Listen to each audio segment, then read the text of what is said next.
Support for Carolina Business Review made possible by Sunoco, a global manufacturer of consumer and industrial packaging products and provider of packaging services, with more than 300 operations in 35 countries, headquartered in Hartsville since 1899.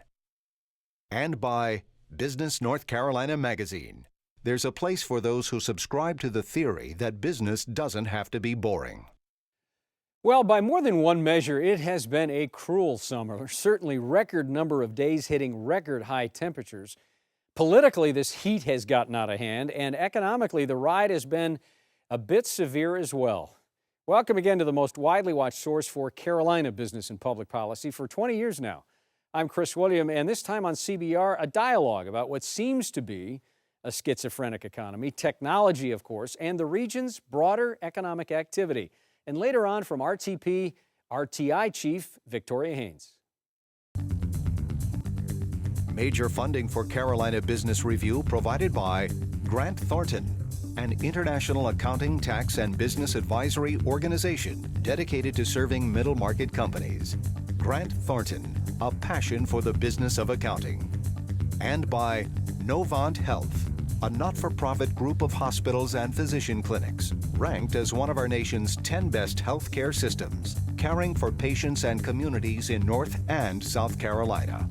Major funding also by King & Spalding, an international law firm with over 800 lawyers in 13 offices worldwide, providing legal services to clients in the Carolinas and throughout the world.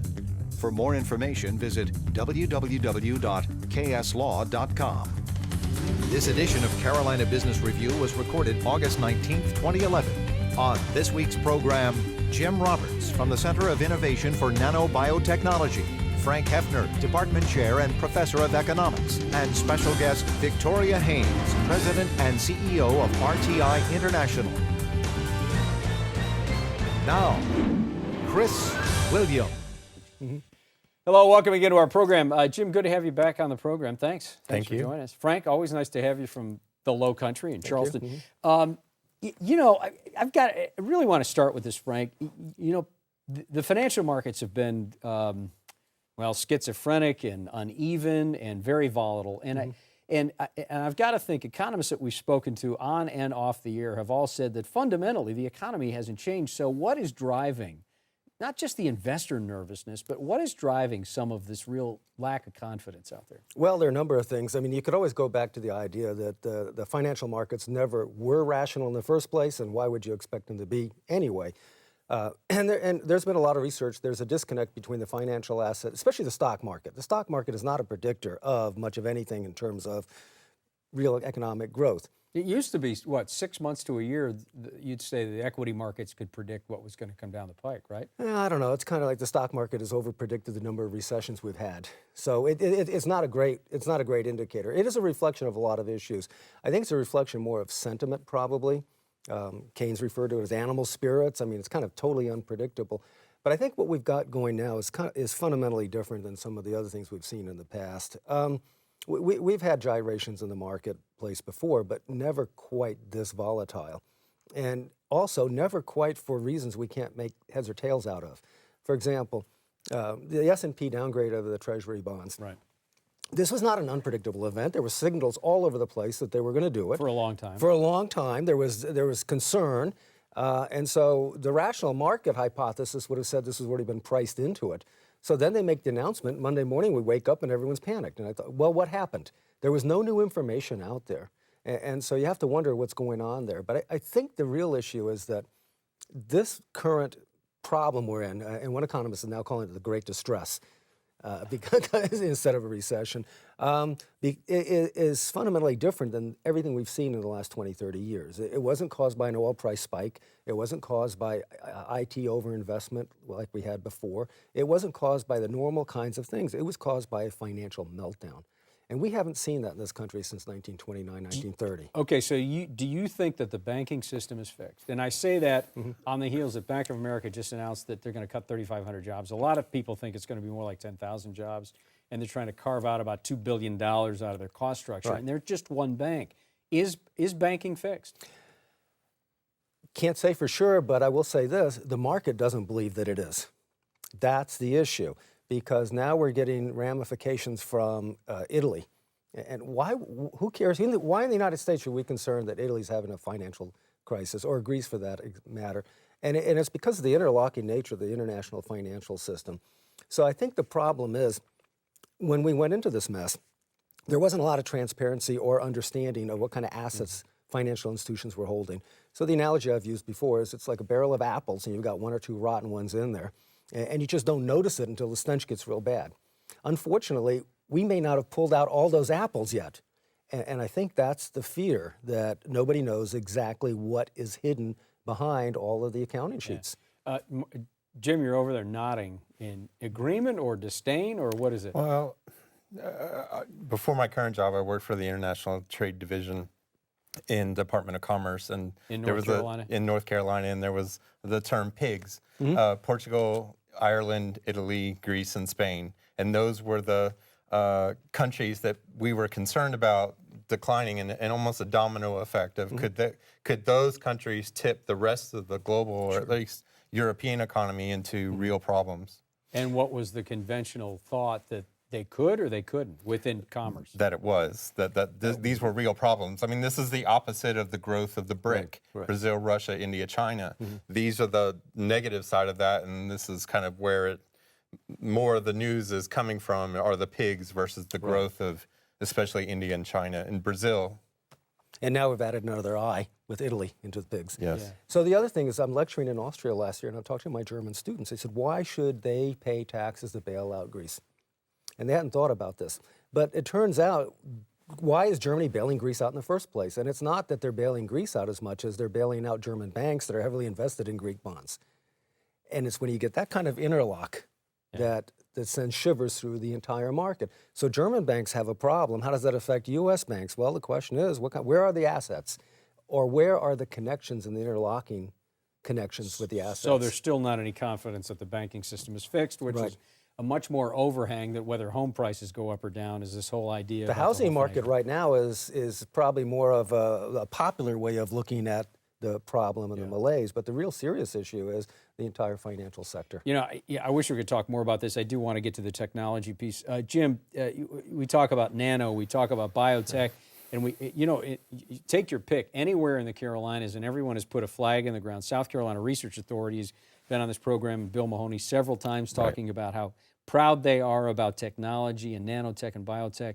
RTP, the biotech campus in Concord, North Carolina. And so where are we with this? Is this a wish that we had more of a Silicon Valley approach here, or is North Carolina starting to get some real critical mass around this industry? Oh, I'd say we're already past the critical mass. I mean, biotechnology is the second largest industry in North Carolina, behind agriculture, and they pay very high wage jobs above the average of the state. And we are the third largest state in the country for biotechnology. We are the fourth, in the Raleigh area, the fourth biggest city for nanotechnology. And so I'd say we're past critical mass, and we're catching up to the Massachusetts, where we could become the second biggest. So every state and every region that has intellectual, if you will, intellectual critical mass, say they want to be in this space. Where is North Carolina when it comes to really having this as the next industry to save and to add those jobs? And by the way, Frank, the crew tells me that the unemployment rate is above 10 now. It's 10.1% nationally in North Carolina and in South Carolina. Can biotechnology fill that gap for those jobs, or are these much more higher paid, narrow wages? Well, I don't know in the next 2 years, 5 years, that we can replace 10,000 banking jobs, but there certainly is a lot of growth. There are very promising companies in nanobiotechnology. What kind of job growth annually? 1,000 jobs, 5,000 jobs? Well, here's a perfect example. I got a call the other day from this conference that we're putting on. One of the people on the board of this conference said, hey, I've got a company, an international medical devices company that's looking to put down 50 jobs. I think it's going to be much more of that, where you get 10, 15, 20, 50 jobs at a time versus, you know, the big 1,000 jobs. These are companies that are going to have to grow. Liquidia is a great example. This is a company that has $50 million, including $10 million from Bill Gates as an equity investment from the foundation. They have 50 employees now.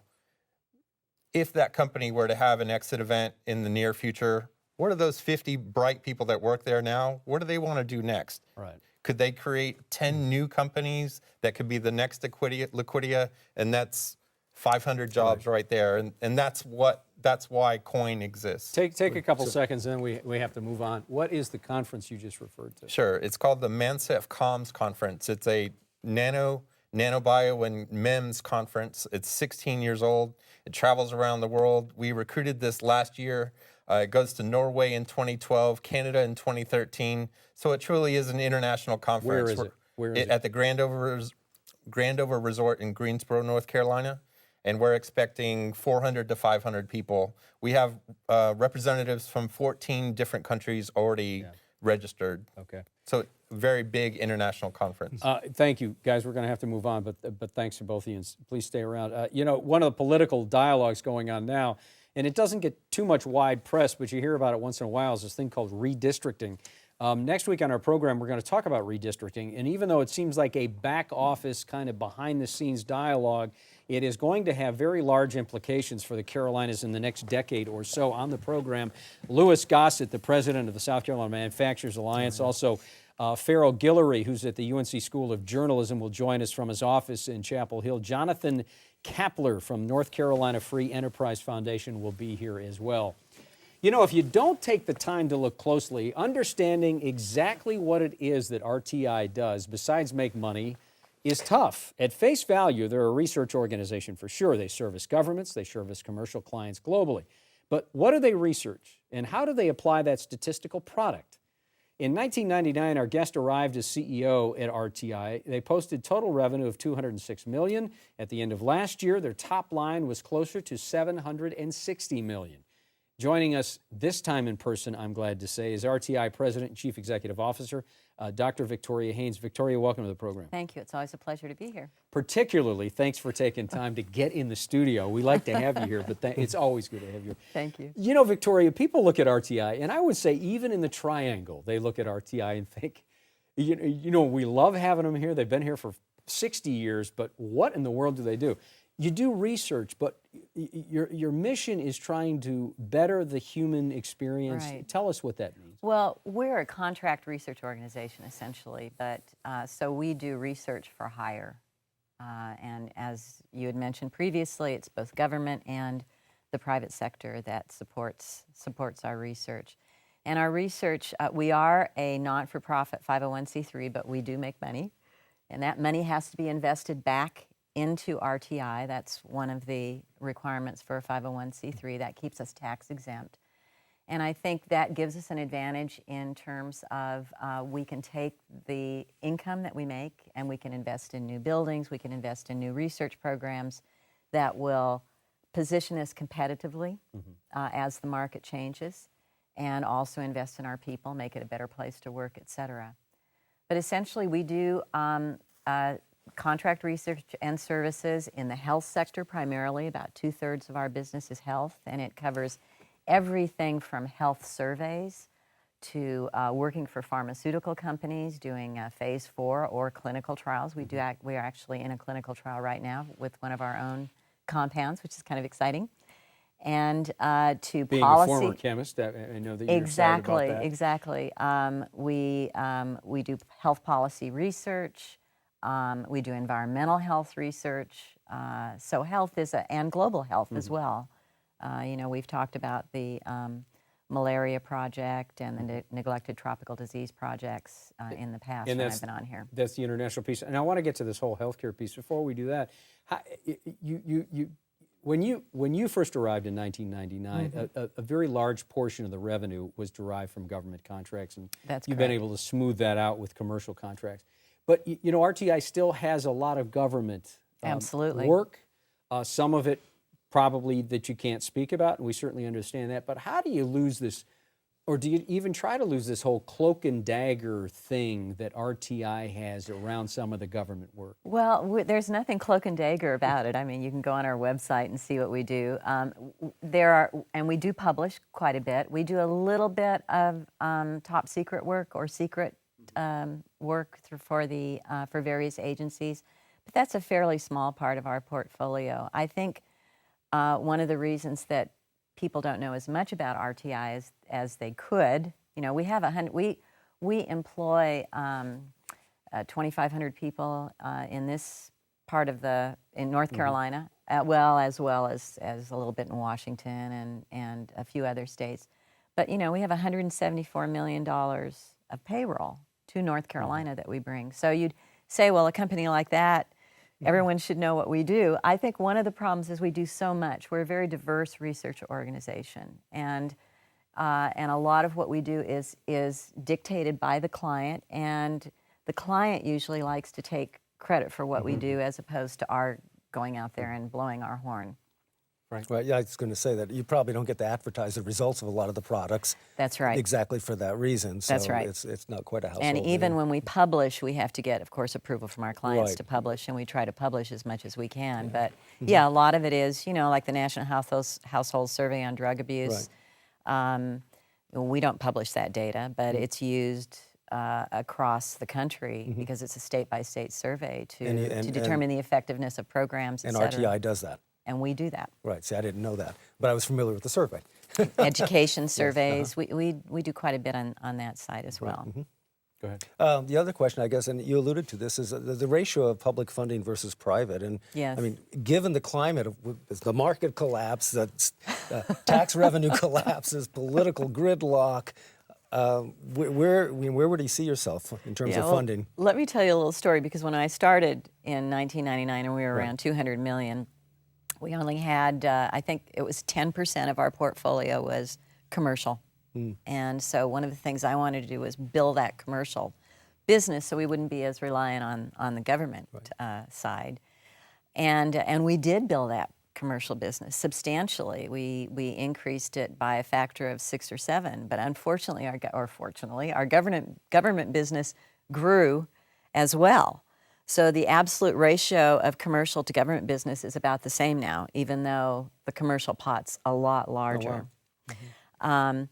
But so that kind of is a dilemma that we've had. We were so successful with our government clients, and of course we did rise that wave of increase in government funding and did a good job. So, And you're not worried about getting undercut on that government funding? Well, you know, we plan for those kinds of things. Sure. We do have a fairly robust backlog, and we do have cash, so we can weather some storms. We do see on the government side of our business that programs are being not canceled, but kind of delayed. So we're not seeing as many RFPs, requests for proposals, coming out. We're not seeing as many solicitations come out. It's been kind of a slow, the last 6 months have been very slow in terms of proposals for us. When we've talked with our clients about this, we get the impression that it's all going to hit at once, because even if it's a flat budget, you know, if you look at the budget cuts, they're really in the out years. So if the budget remains the same for a period of time, which we anticipate it will, we would anticipate that we would have pretty steady funding. We may not have that growth that we have had in the past, but we anticipate it as pretty steady funding. Jim? I would think some way that your viewers, if they wanted to understand RTI better, if it was named Research Triangle National Lab, it would get a lot more attention within our own state. I'm very impressed with what RTI does, because I now live in the RTP, but with the declining federal budget, can you tell us about how you market your services to international markets, because you are RTI International? Yeah, we have actually increased that. If you look at our strategy as we've looked at what's going to happen with federal budgets, and they will even out or decline over time, and we don't know where or when that's going to happen or what area. But we do keep on top of it with our government relation folks, people like Brad that you know. Right. internationally, we have a presence in, I think it's 30 to 40 countries. The number changes with projects, and so we are marketing ourselves internationally, not only to the U.S. government to fund us on projects they might have internationally, but also to other governments. For example, we do have projects in Abu Dhabi that are funded by the Abu Dhabi government. We are working on a project in Saudi Arabia that we hope will come to fruition, and we've sent people to that part of the world talking with to market our capabilities, especially the applied research side of it, which is unique. You know, they have universities, they have industry. They don't really have an applied research facility that could help in terms of starting new businesses and what have you. So we do market there. We're setting up an office in China. We have one in India, and we're working on a relationship in Australia that would position us for the Asian market a little more substantially. I'm sorry, Victoria, I want to interrupt you because we're going to run out of time, and I really want to get to this point because I know you have some opinions on this. You know, someone has written somewhere that I wrote down that RTI has analytical perspectives on public policy because of the depth of research. That's right. How do you use, how do you remain an honest broker of the information, of whatever it is? But yet, how do you use that perspective and the research as a power for good in getting the public policy discourse off of this maliciousness and back toward some type of intelligent dialogue about, what's best for everyone? So how do you influence Well, this? we do have a government relations group that sets up fora in Washington, D.C. For example, we had one recently that included nanotechnology. It included this whole healthcare debate. We invite staffers, members from Congress to come. Whoever else wants to come, we hold them. I think we held 4 or 5 this year on various public and social issues. And we really can't use the data ourselves to present because, as Jim mentioned, there's the client owns most of the data. I mean, we just do the work, supply the data, and then they do whatever they want with the data, so to speak. But we can, I think, because of the deep knowledge that we do have on issues, I think healthcare reform is a great example.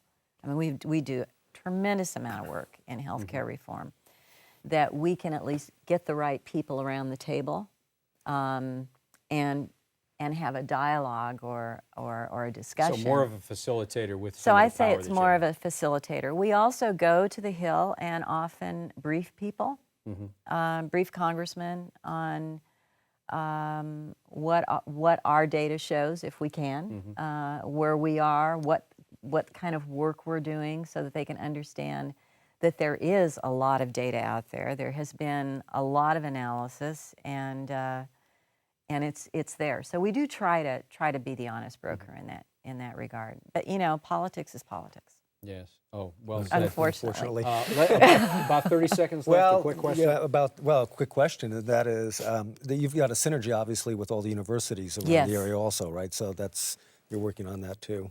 So there's furthering that kind of research and the educational infrastructure in the state. That's right. All for that benefit. One of the things, though, about the size of employment. And this is a quick point. Okay, we don't grow big anymore. That's right. We just don't grow It's big. small businesses. Unfortunately, with what's happened is we shut down big. Yeah. And that is now the problem. That's true. Good point. Well taken. Do you expect that there would be, we talk about this creative destruction within corporate business. How do we get creative destruction within the government to really get?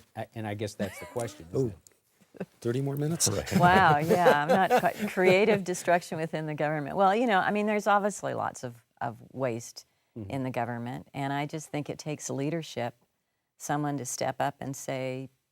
And it takes leadership at the highest levels. Luckily, we are out of time, and you don't have to answer that question. It always takes leadership, though. Remember that. That is a good way to end. Thank you. Victoria, nice to see you again, and thank you for Thank you being very here. much. Thank you. Jim, thanks for being back on the program. Yes, Good to see sir. you. Frank, Thank you. always Thank you. nice Thank to you. have you from Good to be here. Thank Good to be here. Thank you for watching. I'm Chris William. Until next week, we certainly hope all your business is good, and Bet your weekend is too. Good night. Major funding for Carolina Business Review provided by Grant Thornton, an international accounting, tax, and business advisory organization dedicated to serving middle market companies. Grant Thornton, a passion for the business of accounting.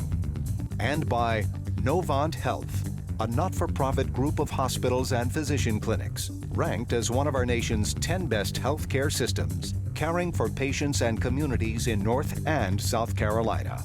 Major funding also by King & Spalding, an international law firm with over 800 lawyers in 13 offices worldwide, providing legal services to clients in the Carolinas and throughout the world. For more information, visit www.kslaw.com. Additional funding provided by Business North Carolina Magazine. There's a place for those who subscribe to the theory that business doesn't have to be boring. And by Sunoco, a global manufacturer of consumer and industrial packaging products and provider of packaging services, with more than 300 operations in 35 countries, headquartered in Hartsville since 1899. And by viewers like you. Thank you. You may write us at Carolina Business Review, 3242 Commonwealth Avenue, Charlotte, North Carolina, 28205.